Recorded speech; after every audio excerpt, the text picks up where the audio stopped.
Donc AEC Partners vient de réaliser une étude pour le compte du LEM sur la bioproduction. Dites-nous un petit peu quelles sont les principales conclusions de cette étude. AEC Partners, c'est un cabinet de conseil spécialisé dans les sciences de la vie et la santé. Le LEM nous a effectivement demandé de réaliser ce travail afin de disposer d'un état des lieux à jour de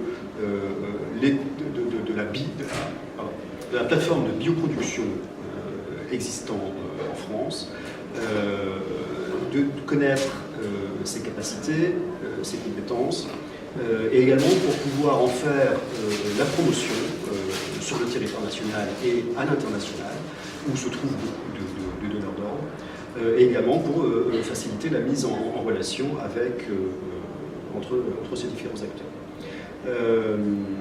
Aujourd'hui, cette plateforme de bioproduction a environ une trentaine d'acteurs, dont on a pu capturer les compétences, la taille, le type de technologies qui sont proposées, et également nous avons recueilli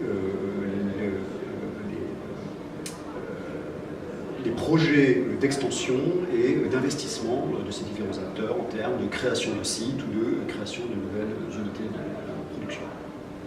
Je vais peut-être reprendre. Donc on a une douzaine d'acteurs qui agissent pour compte propre, incluant les grands sites du vaccin français.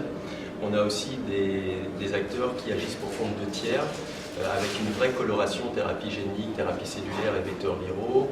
Et pour en citer quelques-uns, on a Hyposcasie, Cell4Cure, notamment, qui sont certains fers de lance aujourd'hui. Et puis on a des acteurs, on a identifié 8 qui agissent pour compte propre et pour compte de tiers.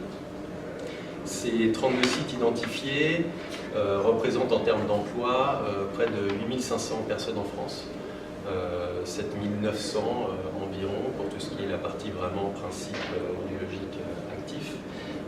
Et on se rend compte que cette production est surtout concentrée sur la production exclusivement en propre, puisque 80% des emplois sont concentrés là-dedans.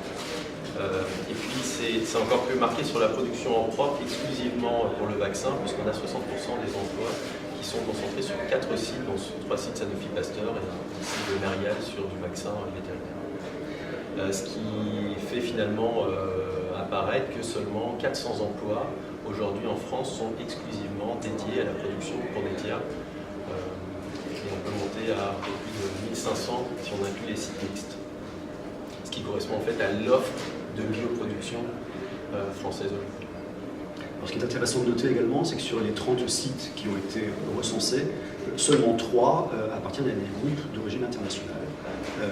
Ce qui est une bonne chose, puisque ça veut dire que ce tissu est essentiellement constitué d'entreprises françaises, et peut-être une moins bonne, puisque ça peut être le reflet d'une attractivité du territoire national qui doit être améliorée de manière à attirer les investisseurs internationaux sur le territoire français.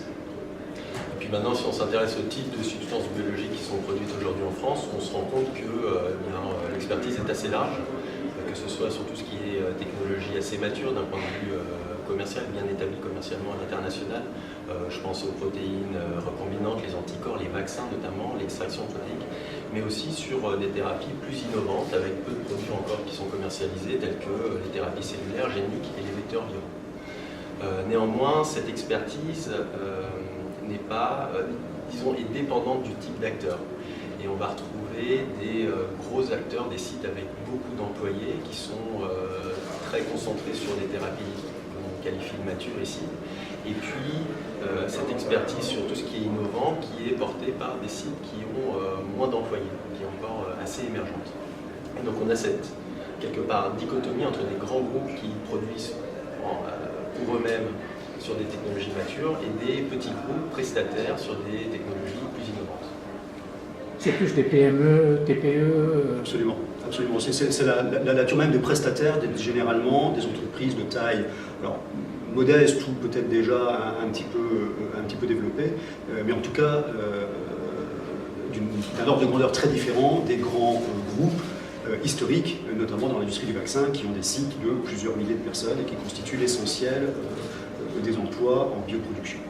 Une exception à cela, néanmoins, on a des groupes de taille un peu plus significative sur ces thérapies innovantes que sont effectivement, on l'a mentionné, Cell4Cure, Hyposcasie, ABL Europe, on a Sanofi Genzyme aussi qui est positionné là-dessus, un CleanSense par exemple. Et certains de ces groupes pouvant produire aussi du commercial qui est un des enjeux clés de demain sur cette thérapie.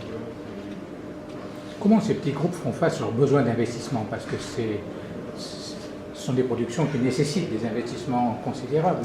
Alors c'est une très bonne question. Il y a deux aspects. D'abord, comme on l'a dit, ce sont des groupes émergents, donc ils commencent généralement par des investissements accessibles parce qu'ils sont très focalisés sur la production de l'eau pour essais cliniques, donc de tailles de production qui sont très inférieures à ce qui sera nécessaire lorsqu'on arrivera en phase commerciale. Donc ces premiers investissements sont relativement accessibles et peuvent être adressés par des tours de table, je dirais, de manière assez classique, comme on le voit dans le domaine des biotechnologies. Et puis la deuxième réponse, c'est qu'on a aujourd'hui la chance en France d'avoir un acteur comme la BPI qui s'est très bien positionné sur ce domaine et qui, par exemple, aujourd'hui a contribué à assurer le développement de deux de nos acteurs phares que sont Lisposquesi et Cellforge.